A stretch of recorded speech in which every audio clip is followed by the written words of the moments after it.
Look at this ghetto trash bringing her sick kid here like she owns the place. Dr. Patricia Whitmore's voice cut through Metro General's packed emergency room at 2:47 a.m. Security! Get these people out before they contaminate something. 20 patients looked up from their phones. The exhausted black woman holding her feverish 8-year-old son didn't flinch. She wore a tailored blazer despite the late hour. Her son's private school uniform peeked beneath his jacket. Whitmore stepped back dramatically, covering her nose with her medical mask. She made an exaggerated, disgusted face for everyone to see. The security guard hesitated. 3 people started recording. The woman's designer purse sat perfectly positioned. Her expensive watch caught the fluorescent light. She held her son closer. Have you ever been judged so harshly that people forgot you were human? The digital clock above the nurse's station read 2:51 a.m. 9 minutes until shift change. Keisha Washington adjusted her son Elijah's weight in her arms. His fever had spiked to 103 degrees an hour ago at their mansion in Briarfield Estates. She'd driven straight from the emergency board meeting, still wearing the charcoal Armani blazer that cost more than most people's monthly salary. Ma'am, I need to see insurance verification before any treatment. Whitmore crossed her arms, projecting her voice across the packed waiting room. That'll be $2,000 up front. Cash only. The demand drew stares from other patients. A construction worker winced at the amount. An elderly woman clutched her Medicare card tighter. Keisha reached into her black Hermes Birkin bag. The leather was buttery soft, unmistakably authentic. She produced a platinum Blue Cross Executive Preferred card, the kind reserved for Fortune 500 companies with million-dollar accounts. Whitmore snatched the card without looking. Probably stolen from her employer. These people always try insurance fraud first. The college student in corner chair 16 lifted his iPhone 14 Pro higher. His TikTok livestream at Justice Watch 2024 showed 847 viewers and climbing. Comments flooded the screen faster than he could read. This is absolutely disgusting. Someone needs to call Channel 7 News. Record everything for evidence. Doctor, this is a legitimate insurance card issued to my family. Keisha's voice carried the practiced calm of boardroom negotiations. My son requires immediate medical attention for his fever. I seriously doubt that. Whitmore's performance intensified. She turned to address the waiting room like a courtroom audience. Look at her trying to manipulate the system. Probably doesn't even live in this zip code. From Keisha's purse, several items had shifted during the confrontation. A first-class Delta Sky Miles boarding pass from her last business trip to Atlanta peeked out. The distinctive black titanium American Express Centurion card, invitation only, $10,000 annual fee, caught the fluorescent lighting. A Metro General Hospital VIP parking validation stub fluttered to the scuffed linoleum floor. Only Nurse Maria Rodriguez noticed these details. She'd worked in the ER for 6 years. Something about this situation felt catastrophically wrong. The woman's composure, her clothing quality, the way she held herself despite obvious exhaustion. The live stream counter jumped to 2,100 viewers. Racism began trending in the metropolitan area feed. Screenshots spread through local Facebook community groups. The hospital's Google business profile started receiving 1-star reviews in real time. Racist staff, read one. Discriminatory treatment, said another. Mommy, my head hurts really bad. Elijah's voice was barely audible above the waiting room chatter. His small hand gripped her blazer lapel. Can we please go home now? No, sweetheart. Keisha adjusted his position, feeling his body temperature through his St. Bartholomew's Academy uniform shirt. Mommy's going to fix this entire place tonight. Her words were soft, meant only for her son's ears. But the quiet intensity behind them made Elijah's brown eyes widen with recognition. This was his mother's business voice, the one that made millionaire investors nervous. Night Administrator Janet Mills emerged from the administrative elevator, her gray Macy's suit wrinkled from the 14-hour shift. She'd been monitoring the security camera feeds from her upstairs office. The commotion was visible on 3 different angles. "Dr. Whitmore, what exactly is our situation down here?" "Standard Friday night chaos."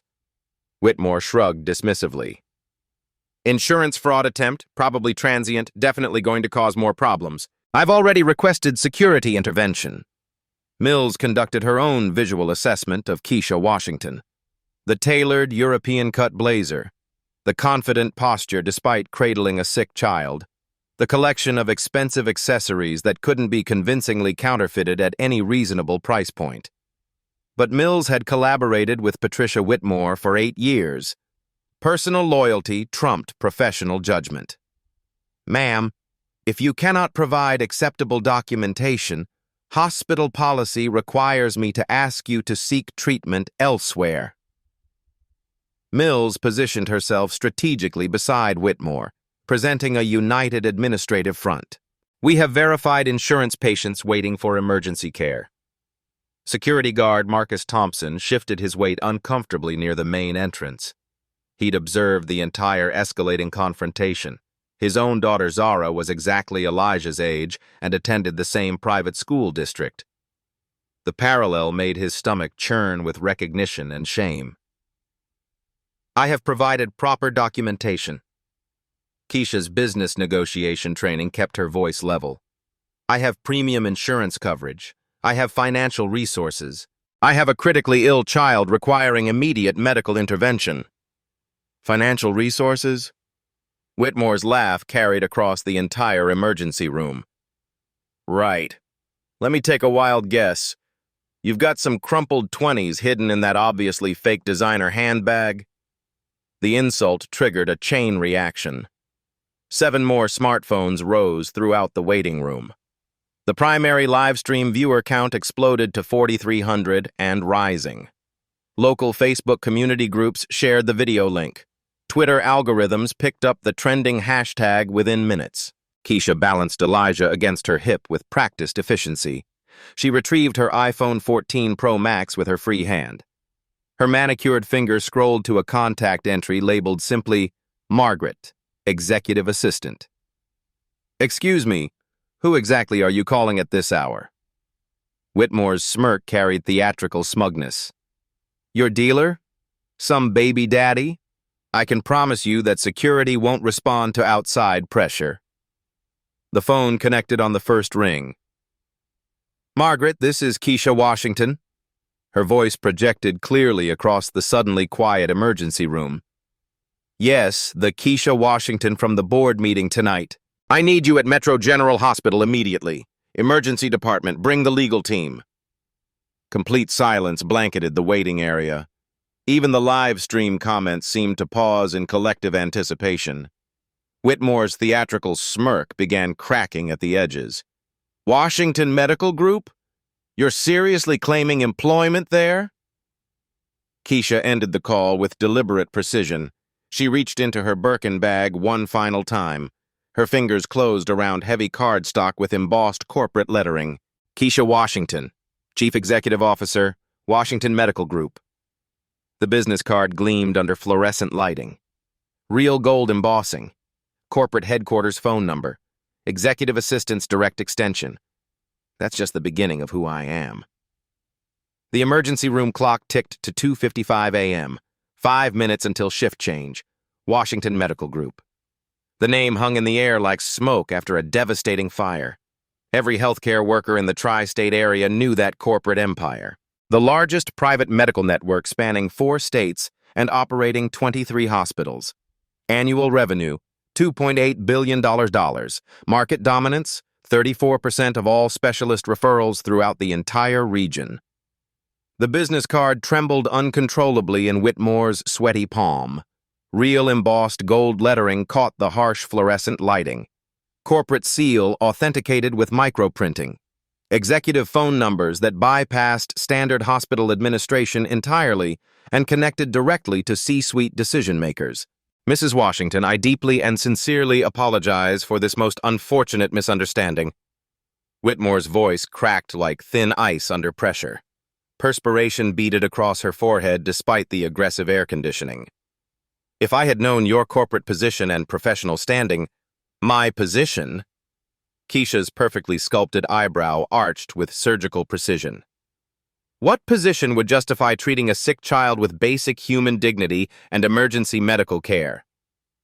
The TikTok live stream viewer count exploded exponentially past 15,000 and climbing.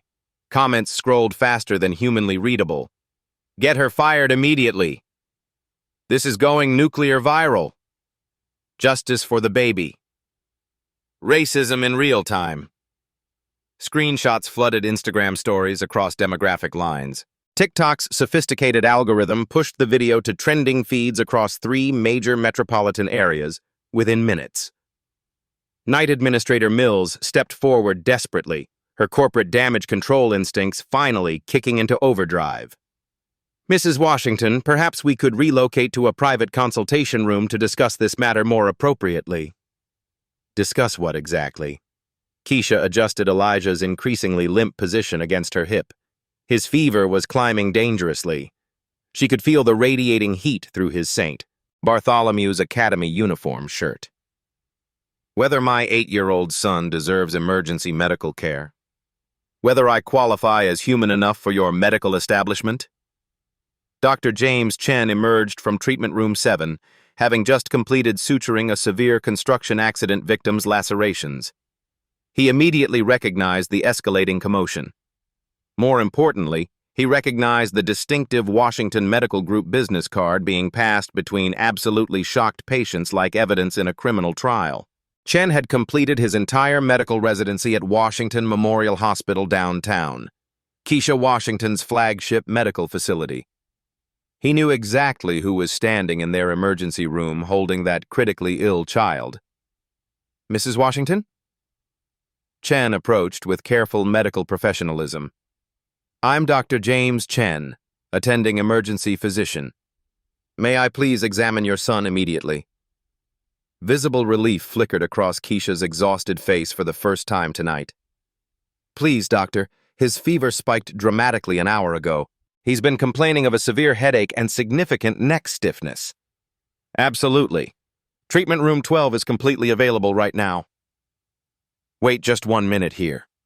Whitmore stepped aggressively between them, blocking their direct path. I am the senior attending physician on duty tonight. I make all treatment decisions in this emergency department. Chen studied his colleague's increasingly flushed face. The defensive body posture, the obvious panic flooded behind her dilated eyes. Patricia, this child requires immediate medical attention. His symptoms suggest possible meningitis. I determine medical necessity protocols here. Whitmore's voice rose another full octave. I've been practicing emergency medicine for 25 years. I recognize insurance fraud attempts when I encounter them. The live stream absolutely exploded.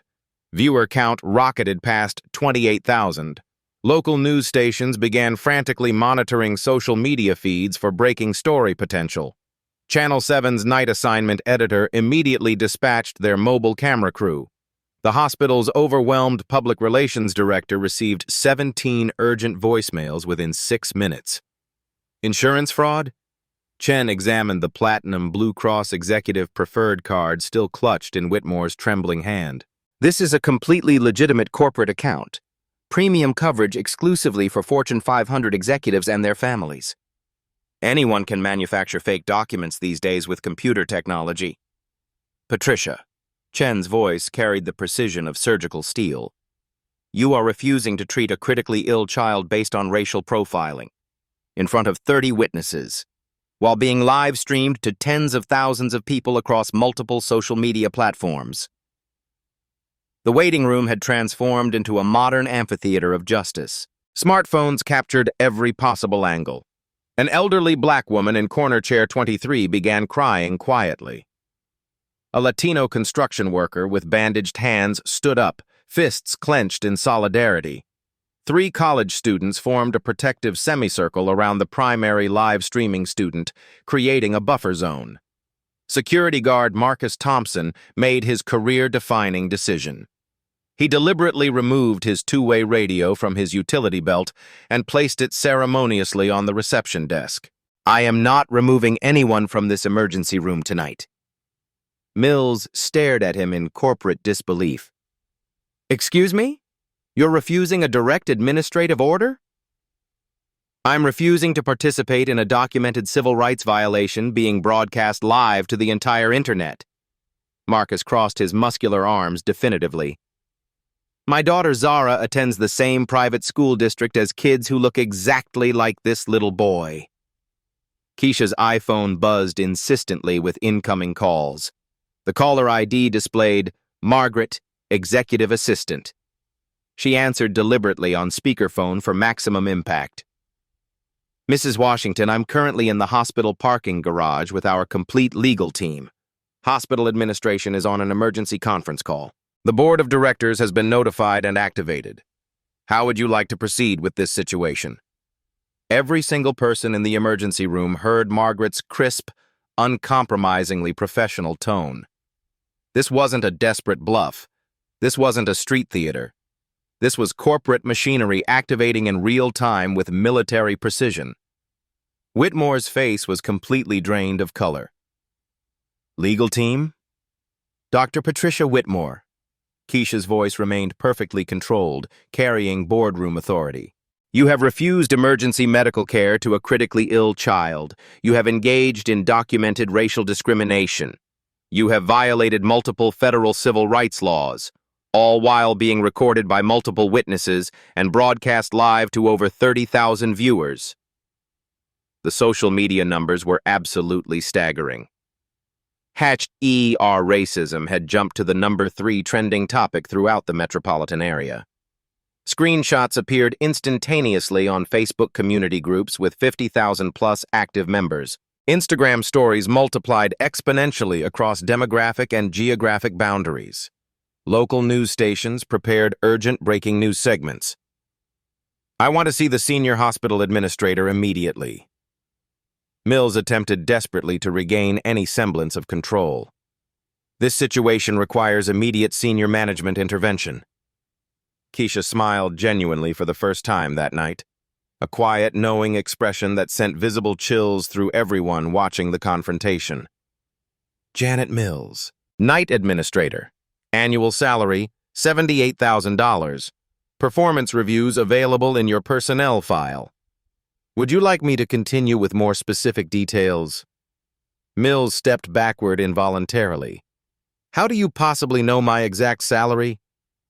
I know everyone's salary in this hospital. Keisha's tone remained conversationally casual. I know the departmental budgets. I know the equipment contracts. I know the malpractice insurance premiums. Dr. Chen's eyes widened with dawning recognition. Not just Washington Medical Group connections, something more direct, more immediately powerful.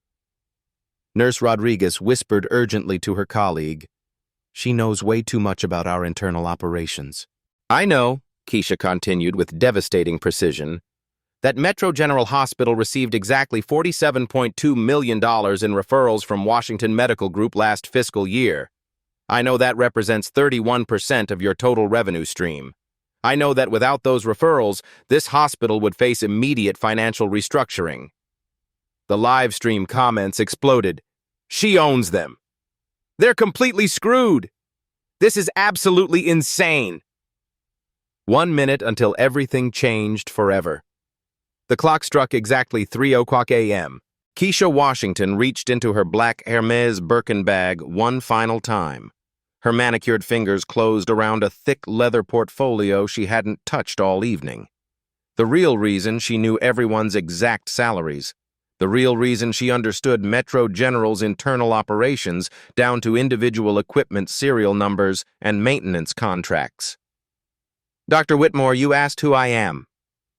Keisha's voice carried across the completely silent emergency room.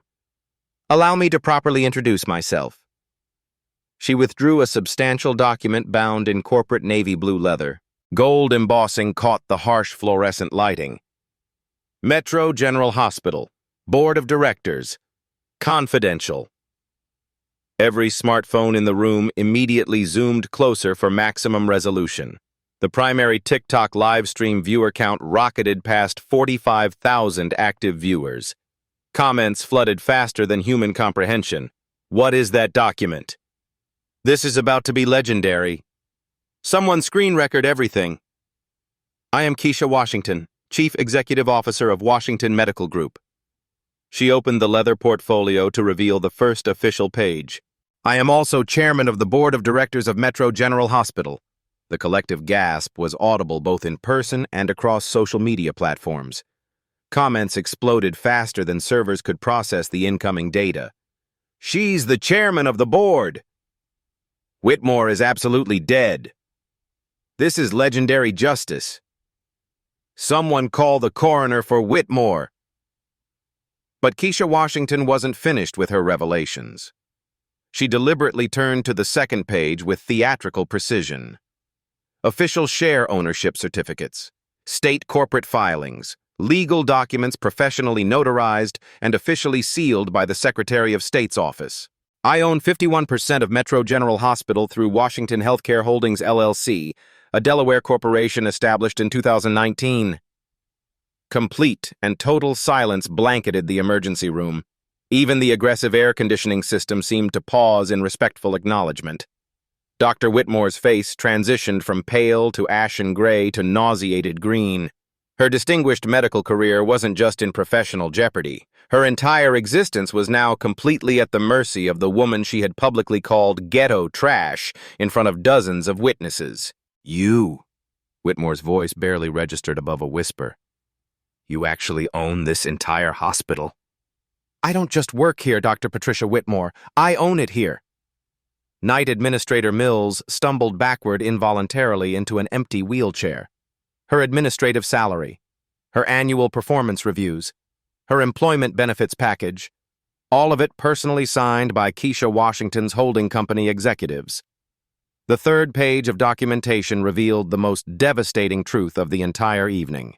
Dr. Patricia Whitmore, annual gross salary $247,000, professional malpractice insurance premium $89,000 annually, pension fund contributions $31,000, healthcare benefits $18,000, all compensation paid directly by Washington Healthcare Holdings.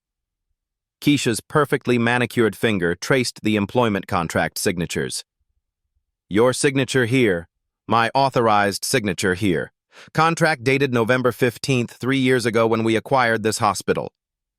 The TikTok live stream had evolved into a genuine global phenomenon.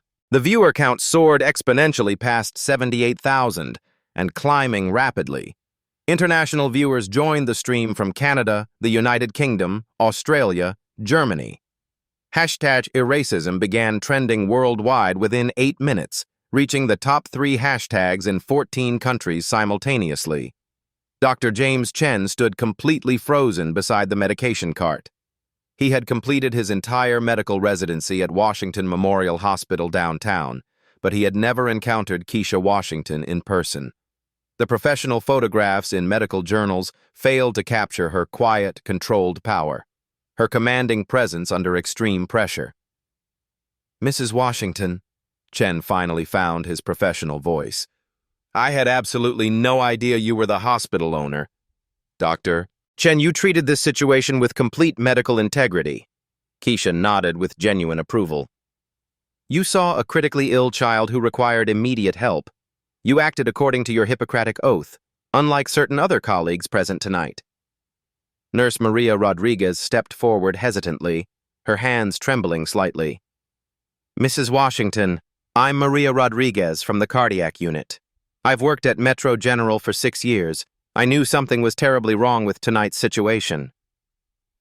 Nurse Rodriguez, your personnel file demonstrates consistent performance excellence and dedicated patient advocacy. You have absolutely nothing to worry about regarding tonight's events. The differentiation was surgically precise. Healthcare professionals who demonstrated integrity and justice received immediate approval. Those who participated in or enabled discrimination faced serious consequences. Margaret's voice crackled clearly through the iPhone speakerphone. Mrs. Washington, our complete legal team has arrived and is positioned in the main lobby. Hospital senior administration has been briefed via emergency conference call.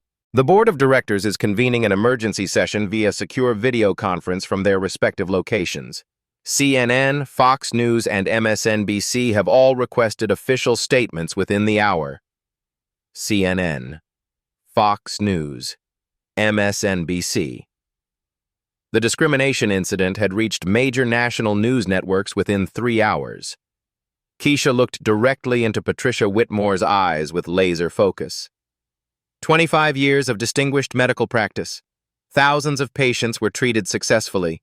Hundreds of lives were saved. All of that professional legacy potentially compromised by one evening of documented, recorded racism. Mrs. Washington, please. Whitmore's voice cracked completely under emotional pressure. I have a family to support. I have a mortgage. I have medical school loans that aren't paid off yet. Dr. Whitmore, you should have considered those financial obligations before traumatizing my 8-year-old son in front of 30 witnesses and 78,000 livestream viewers. Elijah stirred weakly in his mother's arms. His fever had climbed dangerously to 104.5 degrees Fahrenheit. His breathing remained shallow and labored. The legitimate medical emergency hadn't disappeared during the corporate power revelation. Dr. Chen, my son requires immediate medical treatment. Will anyone else attempt to obstruct his emergency care? Every staff member in the emergency room stepped aside immediately and decisively. The pathway to treatment room 12 cleared like waters parting before authority. Absolutely not, Mrs. Washington. We'll run a comprehensive blood panel immediately, administer IV fever reducers, and test for meningitis indicators within minutes. As Keisha carried Elijah toward the treatment room, she paused deliberately beside Whitmore's frozen position near the nurse's station. Dr. Patricia Whitmore, you have exactly one choice to make right now.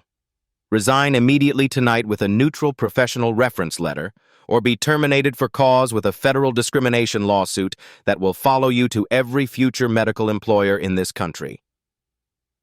The ultimatum hung in the air like a precisely wielded surgical blade.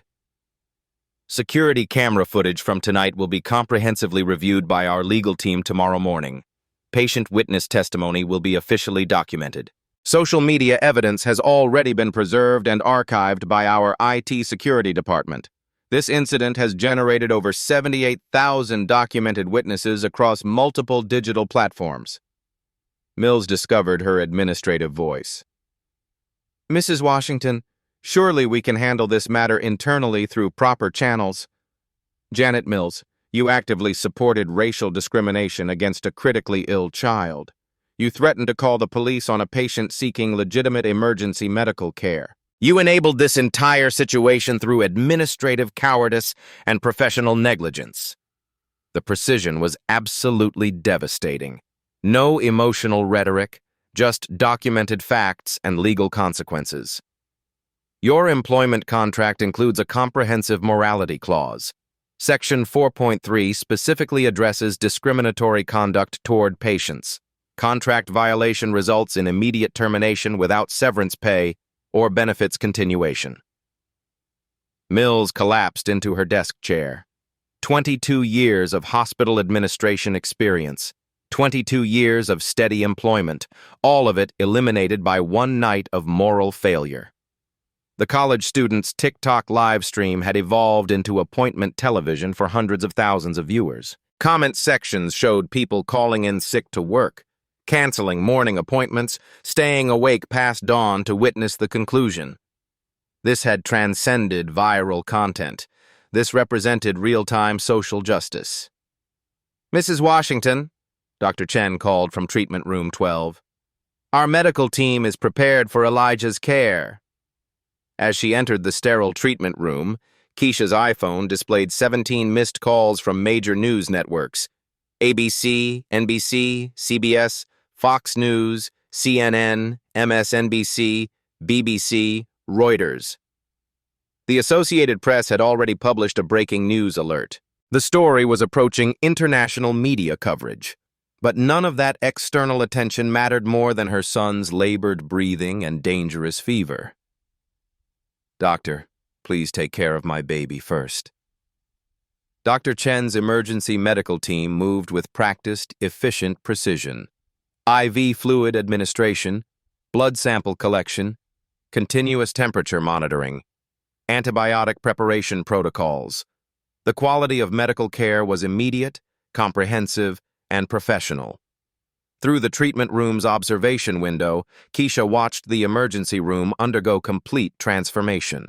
Whitmore sat alone at the nurse's station, staring at her trembling hands.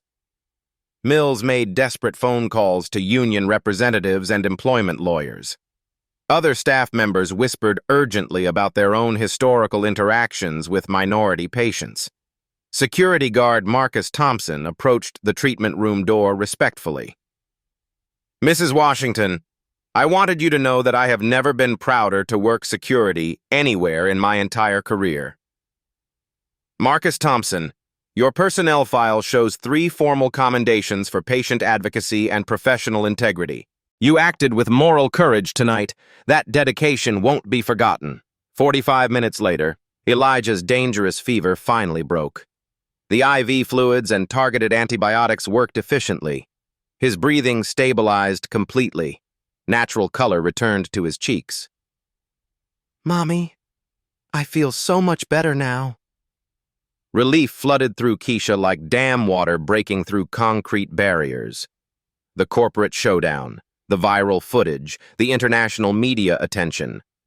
All of it had been absolutely worth protecting this single moment. The twist wasn't just her identity. The twist was that she'd been the most powerful person in the building all along. Doctor. Chen emerged from treatment room 12 with Elijah's complete medical test results 45 minutes later. His professional demeanor carried visible relief. Severe dehydration combined with acute streptococcal infection. Not bacterial meningitis, thankfully. He'll make a complete recovery with prescribed antibiotics and adequate rest over the next 48 hours. Thank you, Dr. Chen. Your medical professionalism and human decency tonight won't be forgotten. Keisha carried her peacefully sleeping son to the private family consultation room. Elijah's dangerous fever had broken completely. His breathing remained steady and natural.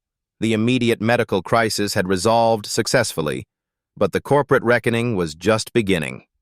Margaret Chen appeared in the hospital's main lobby at exactly 3:52 a.m., leading a formidable team of 6 attorneys from Morrison, Bradley & Associates, the most expensive and aggressive legal firm in the tri-state area. Annual corporate retainer, $2.3 million. Their professional specialty, high-stakes corporate discrimination cases and complex healthcare litigation. Mrs. Washington, we have comprehensively documented everything that occurred tonight. Margaret's legendary efficiency had made her indispensable among Fortune 500 executives nationwide. Complete social media archives preserved, security footage requisition orders filed, witness contact information cataloged, hospital employment records for all involved parties secured. The TikTok livestream had evolved far beyond viral entertainment content into documented legal evidence for potential federal civil rights litigation. Active viewer count exceeded 127,000 across multiple social media platforms. Screenshots, complete screen recordings, and detailed witness testimonies flooded legal databases faster than experienced paralegals could properly catalog them. What's our comprehensive legal exposure assessment, David? Senior partner David Morrison stepped forward carrying a thick briefing folder filled with federal statutes and case precedents. Dr. Patricia Whitmore violated Section 1981 of the Civil Rights Act of 1866. Federal discrimination in public accommodations. Administrator Mills enabled the violation through direct administrative support. Both defendants face personal civil liability exceeding $500,000 each, plus potential criminal referrals. The financial numbers were absolutely devastating. Personal financial ruin for both primary defendants. What about hospital institutional liability? Metro General faces potential class action exposure from every minority patient treated by Whitmore during her 25-year tenure. Conservative legal estimate, $15 to $30 million in court settlements. Aggressive estimate approaches $50 million if federal prosecutors file institutional discrimination charges. Keisha studied the comprehensive legal analysis while gently stroking Elijah's sleeping forehead. Her son was medically safe. Her family was protected. Now came the systematic institutional changes necessary to prevent future discrimination incidents. Margaret, convene an emergency board of directors meeting immediately. Full secure video conference. I want every board member online within exactly 30 minutes. Already arranged per your standing instructions, Mrs. Washington. All 9 board members are standing by on encrypted video connections. The corporate machinery moved with practiced military precision. Board directors joined secure video connections from their private residences across 4 different states. Each participant represented millions in healthcare investment capital. Their combined financial influence shaped medical policy throughout the entire region. Board member Patricia Hendricks appeared first on the high-definition conference screen. Keisha, we've been monitoring social media developments all night. This discrimination situation has reached genuine national media attention. Patricia, we're facing potential federal discrimination charges against our flagship hospital. Our institutional reputation is at immediate stake. Our Medicare reimbursement contracts could face federal review. Our hospital accreditation might face regulatory scrutiny. The financial implications were absolutely staggering. Metro General processed approximately $340 million annually in Medicare and Medicaid reimbursements. Federal discrimination findings could trigger comprehensive audits, temporary reimbursement suspensions, and intensive operational reviews. Board member James Morrison joined the emergency call from his Connecticut estate. Keisha, what's our immediate crisis response strategy? Complete personnel restructuring effective immediately. Doctor, Whitmore will submit her resignation tonight. Mills will be terminated for cause before sunrise. We'll implement comprehensive bias detection protocols hospital-wide within 72 hours. What about this viral footage situation? The story is trending internationally across multiple platforms. The social media metrics were genuinely unprecedented. #EarRacism had reached 2.3 million individual mentions across all major platforms. International news outlets from 12 different countries had formally requested official statements. The story appeared prominently on BBC World News, Deutsche Welle International, and Australia Broadcasting Corporation. We'll strategically use this global attention to demonstrate genuine institutional reform, not corporate damage control, actual systematic change with measurable outcomes. Margaret efficiently distributed detailed reform proposals to each board member via encrypted email systems. The documentation was professionally comprehensive. New hiring protocols, advanced bias detection technology, patient advocacy systems, and extensive community outreach programs.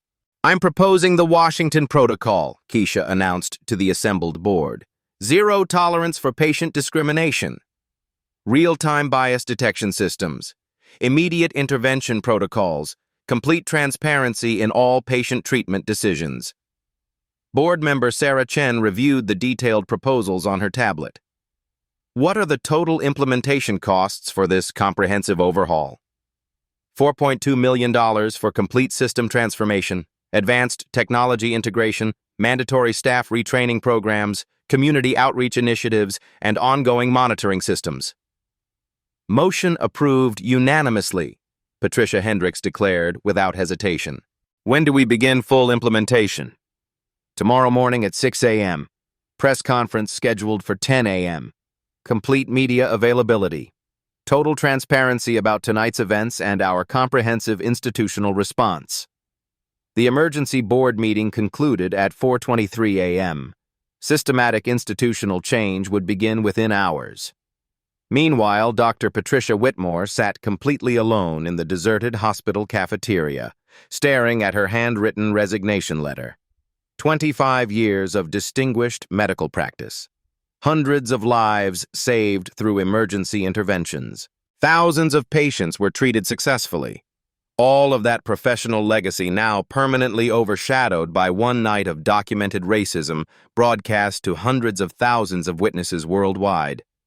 Her hands trembled uncontrollably as she signed the career-ending document.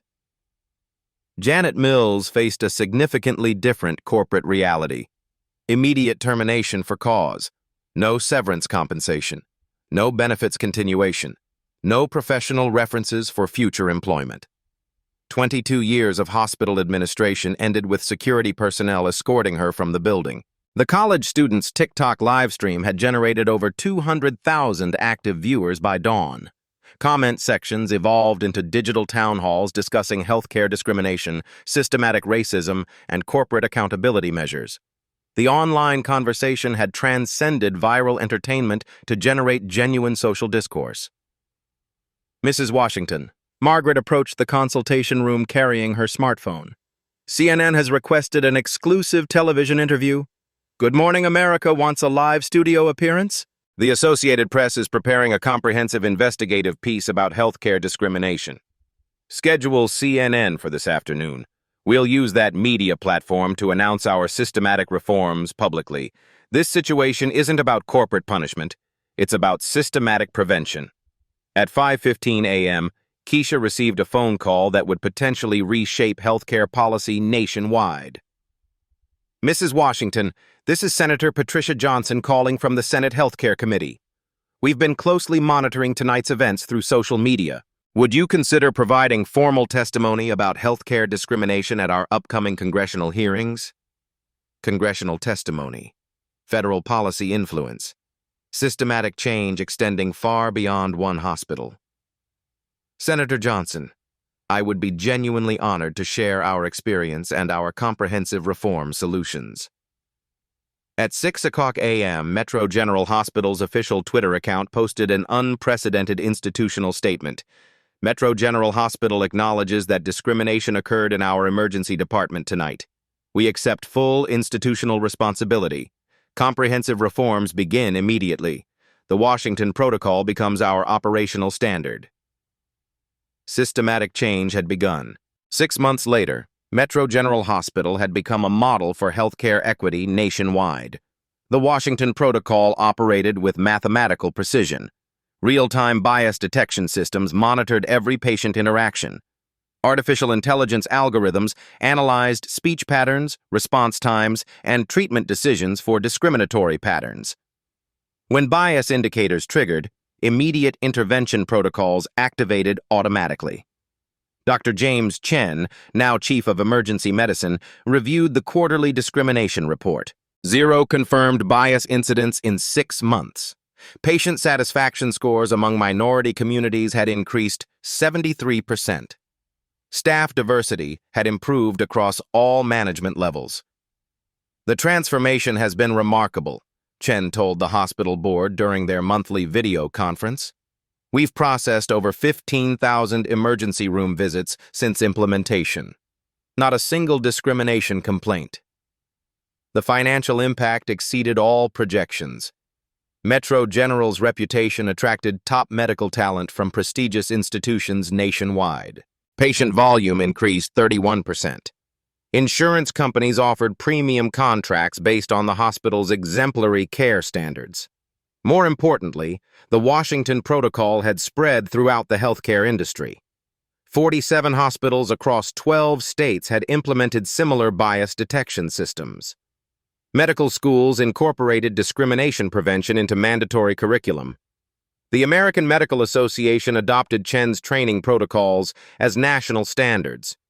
Keisha Washington's congressional testimony had catalyzed federal healthcare reform. The Senate Healthcare Committee passed legislation requiring bias detection systems in all hospitals receiving Medicare funding. The bill, officially titled the Healthcare Equity and Patient Dignity Act, passed both chambers with bipartisan support. President Biden signed the legislation at a White House ceremony attended by Keisha and Elijah Washington. The 8-year-old had fully recovered from his strep infection. More significantly, he had witnessed his mother transform personal trauma into systemic change, affecting millions of patients nationwide. Dr. Patricia Whitmore faced different consequences. Her medical license remained under review by the state medical board. No hospital would hire her due to the viral footage and documented discrimination findings. She had enrolled in a court-mandated bias awareness program, working as a medical consultant for a legal firm specializing in discrimination cases. Janet Mills found employment as a night shift supervisor at a small rural clinic. Her salary had dropped from $78,000 to $31,000 annually. The career consequences served as a cautionary tale throughout hospital administration circles. The original TikTok livestream had generated over 12 million views across all platforms. The college student, Marcus Rivera, received a full scholarship to journalism school and an internship with CNN. His footage became part of a documentary about healthcare discrimination that won 3 Emmy Awards. Security guard Marcus Thompson received a promotion to hospital safety director. His decision to refuse discriminatory orders had been featured in training videos used in healthcare facilities nationwide. His daughter Zara, now 9 years old, often visited the hospital where her father had stood up for justice. Nurse Maria Rodriguez was promoted to patient advocacy coordinator. Her role involved training staff on bias recognition and ensuring equitable treatment for all patients. The position had been created specifically based on her exemplary conduct during the discrimination incident. Real-life stories like these demonstrate how individual courage can create institutional change. Black stories matter because they illuminate systemic problems that affect entire communities. Touching stories of discrimination overcome through determination inspire others to demand justice. The emergency room where everything began had been completely renovated. A small plaque near the entrance read, "In commitment to dignity, respect, and equitable care for all patients." Few visitors understood its significance, but staff members knew it commemorated the night that changed everything. Keisha Washington's Washington Medical Group had expanded operations into 6 additional states.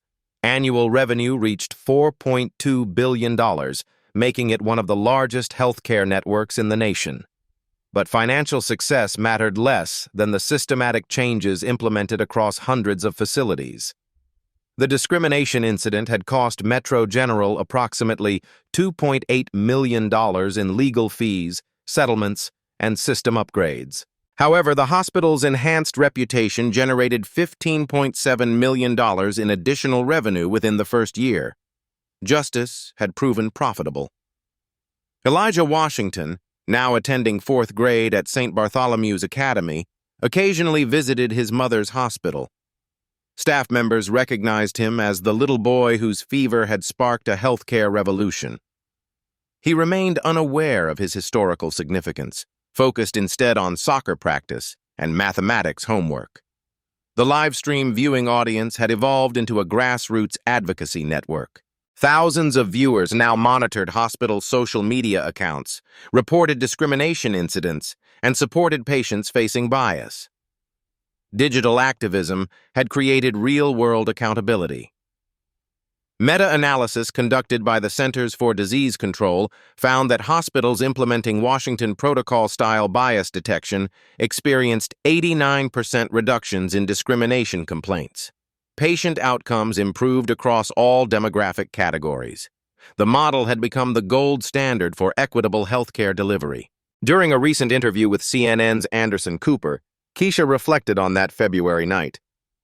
Sometimes the system only responds to power, but real change happens when we use that power to lift others up, not tear people down. The transformation was complete, but the work continued. Every patient deserved dignity. Every family deserved respect. Every person deserved equitable treatment regardless of race, income, or background. The Washington Protocol had become more than hospital policy. It had become a movement. Today, Elijah Washington is a healthy 9-year-old who plays soccer and excels in mathematics. He doesn't fully understand how his fever that February night changed healthcare for millions of Americans. But he knows his mother fought for him when others wouldn't. That's the power of a mother's love combined with strategic thinking and corporate responsibility. Keisha Washington continues leading Washington Medical Group, now operating 127 hospitals across 9 states. But her greatest achievement isn't financial success. It's the systematic change that ensures no other family faces what they experienced in that emergency room. The ripple effects continue expanding. Medical schools now require bias training. Insurance companies offer premium rates to hospitals with proven equity records. Patients have digital tools to report discrimination instantly. Healthcare has become more human because one woman refused to accept inhumane treatment. These real-life stories matter because they demonstrate how individual courage creates institutional change. Black stories illuminate systemic problems affecting entire communities. Touching stories of discrimination overcome through determination inspire others to demand justice and equality. The viral footage from that night has been viewed over 15 million times. It's been translated into 12 languages. International healthcare systems study the Washington Protocol. Medical students analyze the case in ethics courses. The story has become a global example of how power, properly used, can create lasting positive change. But this isn't just about one successful CEO who happened to own a hospital. This story represents every person who has been dismissed, overlooked, or discriminated against based on appearance rather than character. Every family who has been judged unfairly. Every individual who has been treated as less than human. The difference is that Keisha Washington had the resources and power to fight back effectively. She used that privilege not for revenge, but for reform. Not for punishment, but for prevention. Not for personal gain, but for societal progress. The emergency room where everything began still operates 24 hours a day. The staff members who witnessed that February night tell new employees about the importance of treating every patient with dignity. The Washington Protocol operates seamlessly, preventing discrimination before it happens. Dr. Chen recently told a medical conference, "We learned that bias isn't always intentional, but it's always harmful. Systems can change hearts and minds more effectively than lectures or sensitivity training." The college students' live stream created more than viral content. It generated accountability. Digital witnesses demanded justice. Social media became a force for positive change rather than just entertainment. Marcus Thompson still works security, now as hospital safety director. He tells his daughter Zara about the night he chose moral courage over following orders. "Sometimes doing the right thing costs something," he explains. "But doing the wrong thing costs everything." Your voice matters in these conversations. If you've witnessed discrimination in healthcare, share your story in the comments below. Your experience could help others recognize bias and demand better treatment. Hit the subscribe button for Black Voices Uncut to hear more stories of resilience, justice, and systematic change. Share this video to show that accountability isn't just possible, it's happening.